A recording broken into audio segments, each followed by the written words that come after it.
In a society that celebrates constant connection, values extroversion, and measures success by the social circles we cultivate, there exists a silent group of people living on the margins of this dominant narrative. These are adults who walk the busy streets of big cities, work in offices teeming with colleagues, frequent crowded coffee shops, but at the end of the day return to homes where silence is their only companion.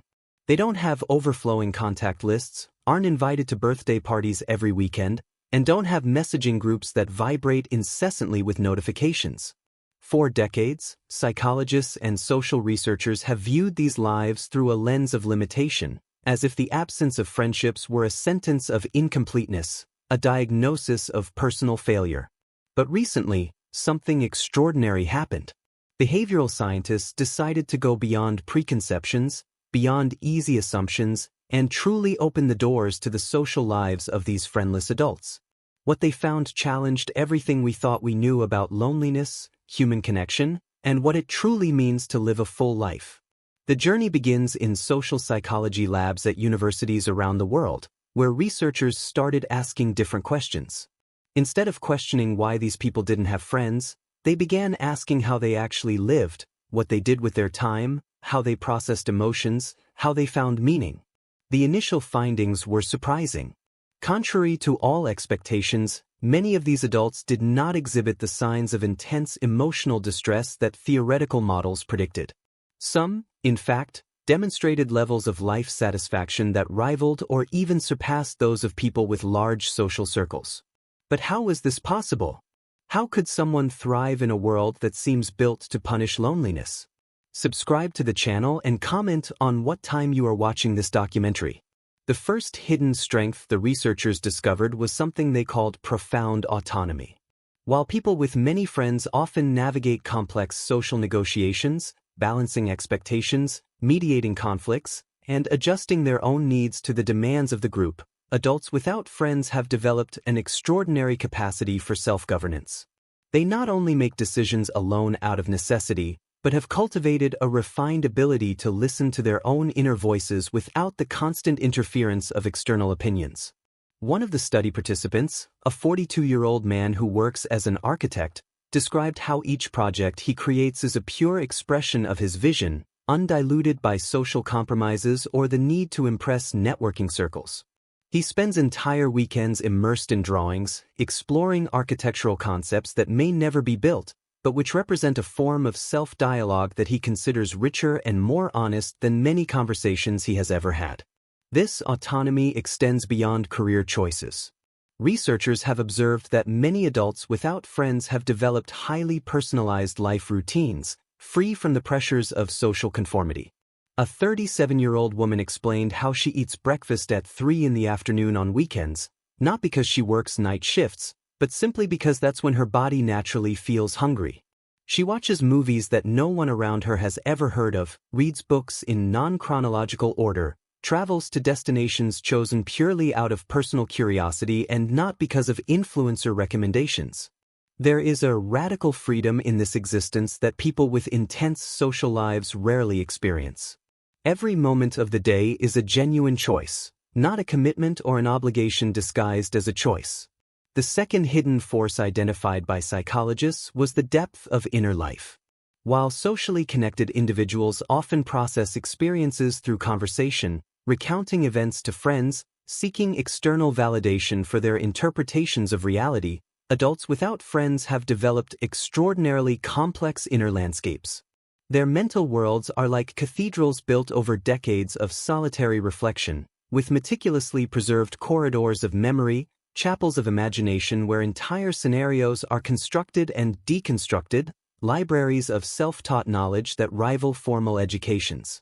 One study participant, a 50-year-old software engineer, described how he holds what he calls philosophical conversations with himself, debating ethical and existential questions with an imagined version of himself representing opposing perspectives. These conversations, he said, are more intellectually challenging and stimulating than most social interactions he has ever had. The researchers were particularly intrigued by these individuals' ability to hold multiple perspectives simultaneously in their minds, without needing to externalize the process through dialogue. It's as if, in the absence of constant social mirrors, they had developed an internal system of mirrors, each reflecting different aspects of their consciousness. A 45-year-old artist explained how she can spend hours staring at a blank canvas, not in creative block, but in a state of such intense internal dialogue that the physical creation seems almost secondary. The real work happens in the layers of consciousness that she has learned to navigate with the precision of a surgeon. The third hidden force revealed something even more surprising about emotional resilience.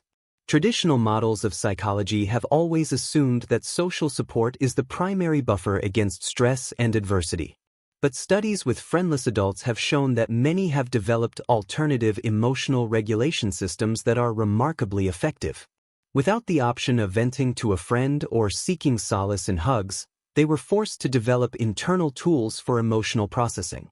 A 39-year-old accountant described how he deals with professional disappointments through a ritual he has developed over the years, involving long nighttime walks, reflective writing, and what he calls meetings with himself, where he coldly analyzes what happened, what he can learn, and how to move forward. There is no one to console him with platitudes, no one to say it wasn't his fault when it was, no friend to distort reality to make him feel temporarily better. There is only the raw truth and his own ability to confront and integrate it. Researchers have noted that this absence of constant external validation can cultivate a kind of profound self-honesty that can be, paradoxically, liberating. Many people with large social circles live in bubbles of mutual reinforcement, where friends confirm their narratives, justify their mistakes, and validate their versions of events.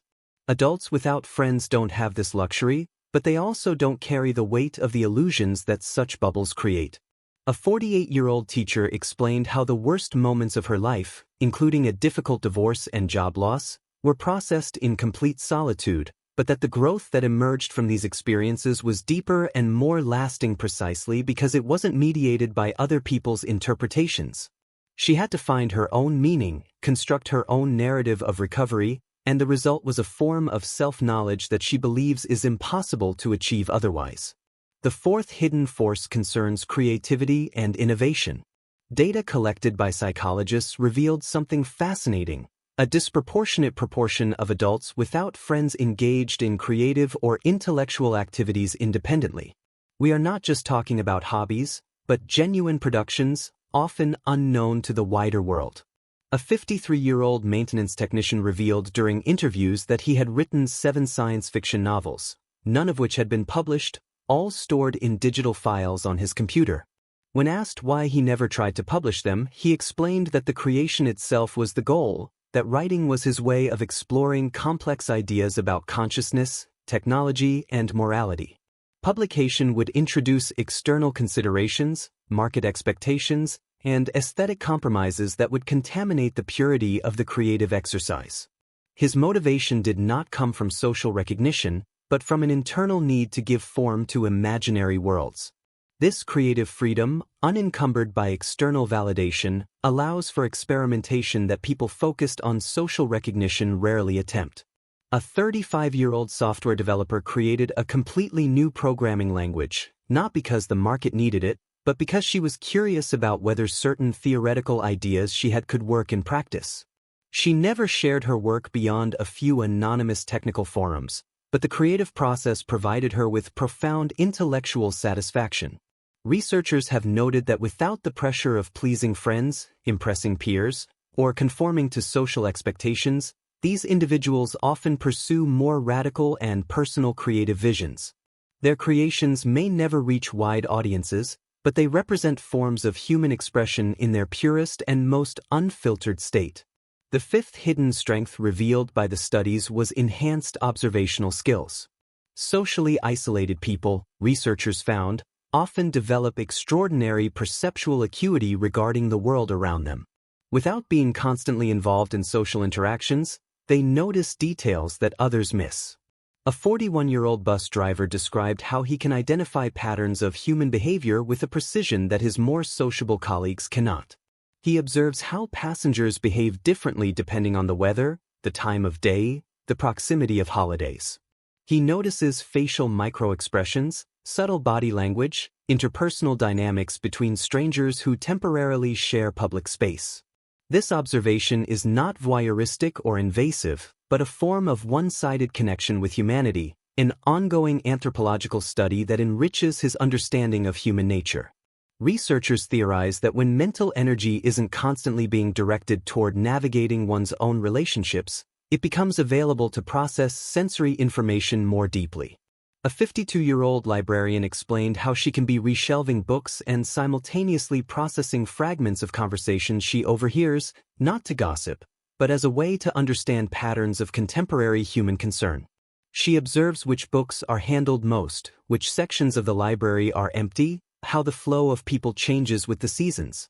This knowledge has no immediate practical application, but it builds in her mind a rich map of collective human behavior that informs her worldview in ways she considers invaluable. The hidden sixth force involves a particular form of spirituality or philosophy of life that many friendless adults develop.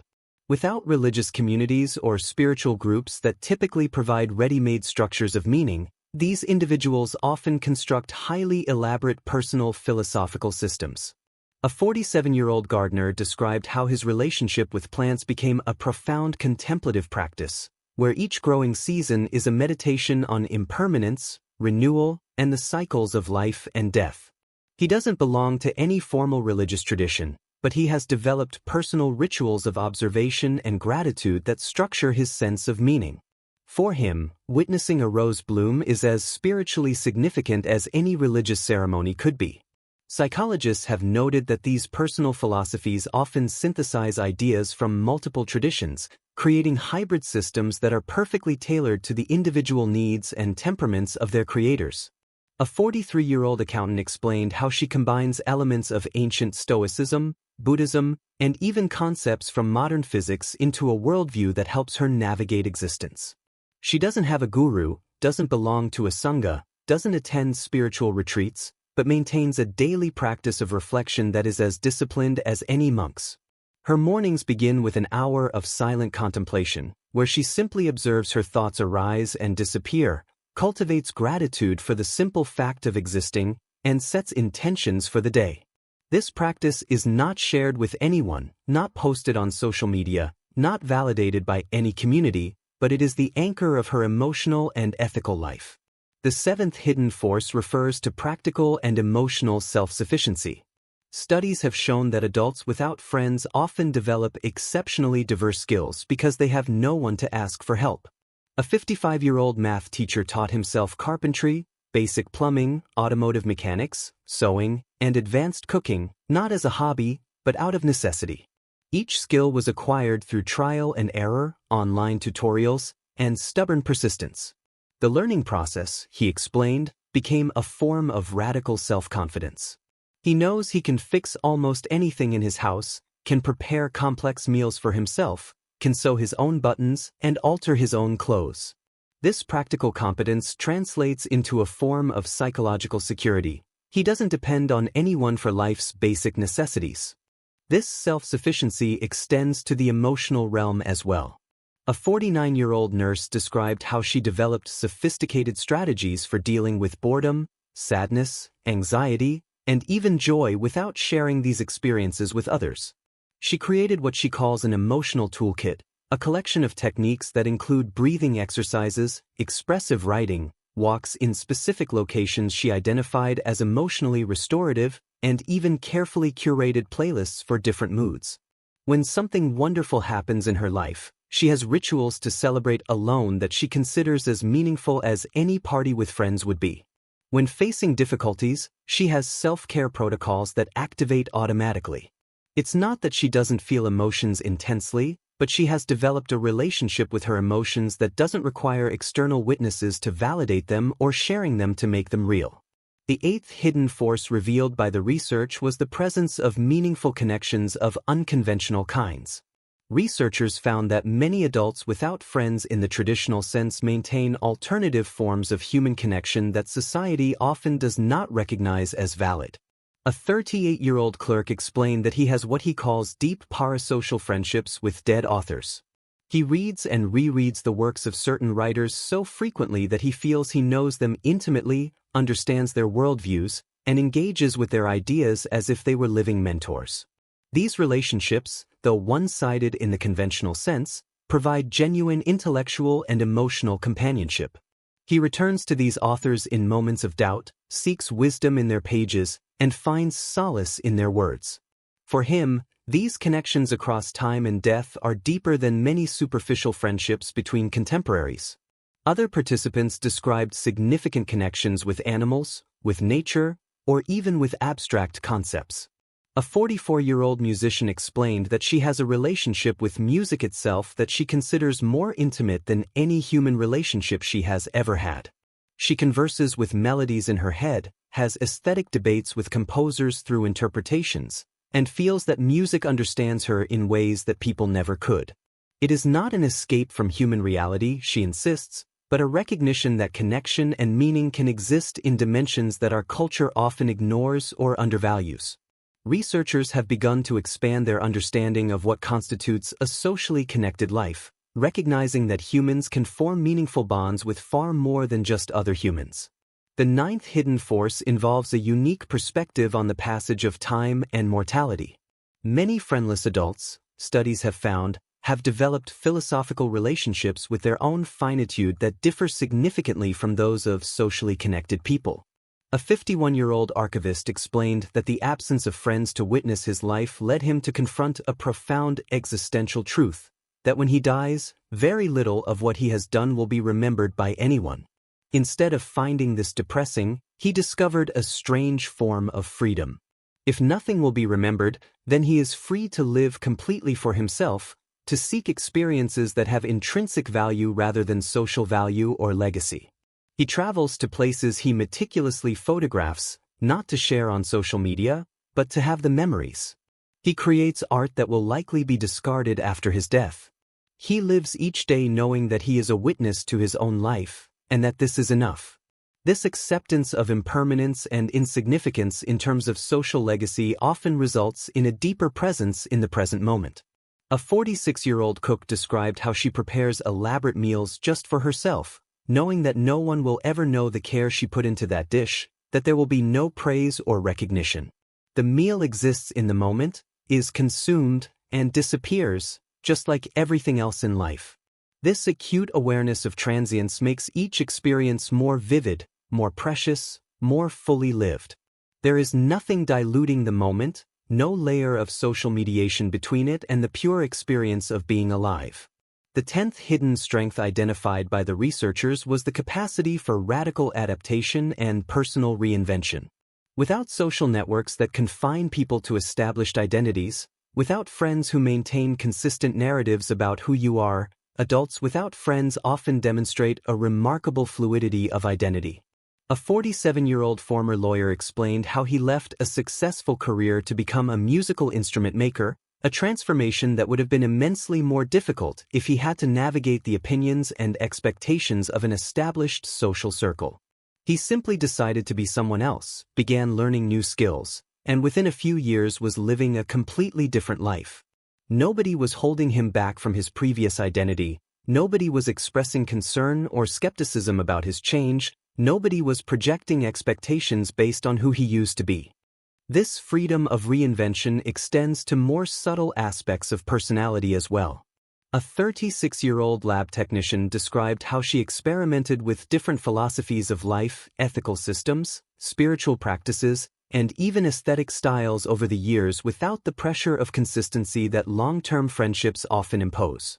She could be one person one year and a completely different person the next, guided only by her own inner evolution and curiosity.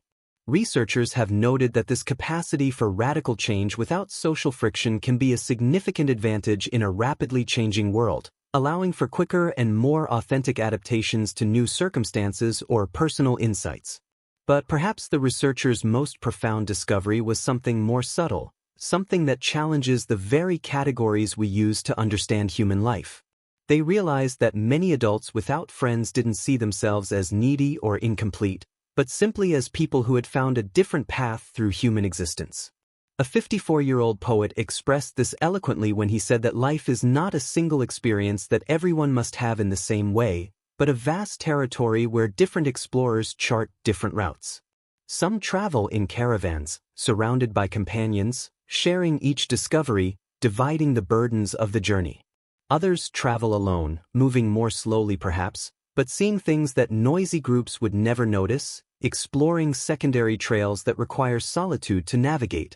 No route is intrinsically superior, no way of traveling is the only valid one. They are simply different ways of experiencing the mystery of being alive. Studies have also revealed that many of these individuals are not completely isolated by choice alone, but by a complex combination of temperament, circumstance, and life priorities that places them outside conventional patterns of socialization. A 45-year-old mechanical engineer explained that he values deep and authentic connections above all else, but that finding people willing and able to engage at that level is extremely rare. He has had friendships in the past that dissolved because they operated on different emotional and intellectual frequencies. Instead of cultivating superficial relationships just to avoid loneliness, he chose quality over quantity and ended up with 0 friends, but without regret. He remains open to the possibility of future friendships, but is not actively seeking or missing what he doesn't have. His life is rich in other ways that he considers more important to his well-being and sense of purpose. Researchers also noted that society often confuses loneliness with isolation, assuming that anyone without friends must be suffering. But the data showed a much more nuanced reality. Some study participants reported feelings of loneliness, it's true, but others reported feeling more connected to life, to humanity in general, to the universe, than people with packed social calendars. A 50-year-old amateur astronomer described how her nights observing stars through her telescope make her feel deeply connected to the cosmos, to the vastness of existence, to something much greater than interpersonal relationships could provide. She doesn't feel alone when she's under the night sky, tracking distant galaxies, contemplating the immensity of time and space. She feels part of something infinitely larger, and this sense of cosmic belonging satisfies needs that earthly friendships might never be able to meet. What psychologists have concluded after years of research is that we need to radically expand our understanding of what constitutes a well-lived life. The dominant narrative that equates happiness with extroversion, success with networking, and well-being with full social calendars is, at best, incomplete and, at worst, oppressive for those who don't fit that mold. The hidden forces that exist in the lives of adults without friends, these capacities for profound autonomy, rich inner life, self-generated emotional resilience, externally unvalidated creativity, keen observation, personal spirituality, radical self-sufficiency, alternative connections, acceptance of mortality, and freedom of reinvention. These are legitimate and valuable human skills and qualities that deserve recognition and respect. This doesn't mean romanticizing loneliness or suggesting that unwanted isolation is a positive experience. There are people who face genuine challenges with social connections, who deeply desire to establish friendships, but encounter real difficulties related to life circumstances, shyness, or other obstacles. Research doesn't deny these realities, but it invites us to stop automatically assuming that every person without friends is in crisis, that every solitary life is a failed life, that the only path to human fulfillment lies through abundant social relationships. There are multiple paths through the forest of human existence, and some of these paths are better walked alone. Perhaps the most important lesson from these studies is about acceptance and diversity in ways of living. Just as we accept that people have different sexual orientations, different sensory needs, different ways of processing information, perhaps we need to accept that people have different social needs and that some thrive in settings that would leave others miserable.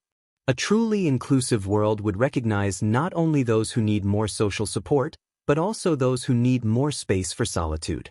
It would recognize that a life without friends can be just as worthy of respect, just as full of meaning and growth, as a life surrounded by community.